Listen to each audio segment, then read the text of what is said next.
I recently had a conversation with a viewer that went something like this. Matt, I need some advice. I'm 58 years old and I was just laid off from my job. I have about $1.3 million in my 401k, $150,000 in CDs, and $125,000 left on my mortgage at a 4.5% interest rate. Our household expenses are around $12,000 a month. Should I pay off my mortgage early and retire? Should I look for another job? My wife is still working and makes about $90,000 a year as a nurse. What should I do? First, let me say I love getting questions like this. If you have one, click the link in the description below to schedule a free, no cost or obligation call. You'll answer a few basic questions and pick a time on my calendar for us to talk. Then when we get together, I'll do my best to give you clear, honest guidance that's based solely on what's best for you. So how did I answer my friend? First, I told him I was genuinely sorry. A layoff at 58 is unsettling, and I feel like it's important to feel the weight of that moment, right? Then I had to be honest with him. I told him based on the math, there was a significant chance he could run out of money in retirement if he retired right now. I said, I know that's not what you want to hear. Nobody calls a retirement planner hoping to be told that he needs to keep working, but it's my job to shoot straight with you.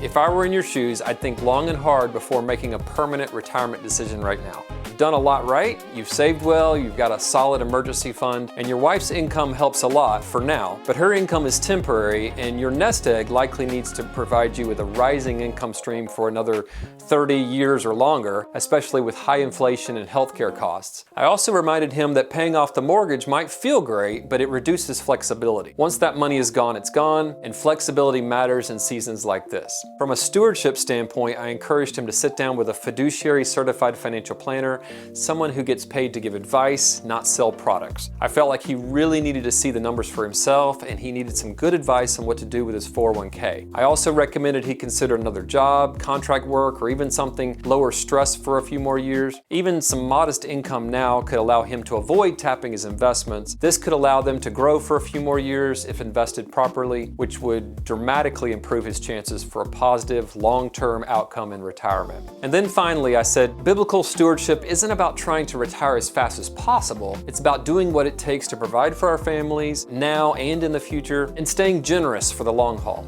Jesus addressed this idea in Luke 14:28 when he said, which of you, when he wants to build a tower, does not first sit down and calculate the cost to see if he has enough to complete it? Retirement is the biggest financial tower most people will ever try to build. It's not a weekend project. It's a 30+ year commitment with no do-overs allowed. If you're facing a financial decision like this, you don't have to go it alone. Click the link in the description to set up a no cost or obligation call. And who knows, your situation might be in an upcoming video, anonymously of course. And please, if this was helpful, be sure to like, follow, share. It helps us really to spread the word. I'm Matt Hearn, you're watching Method to My Money. Thanks for watching.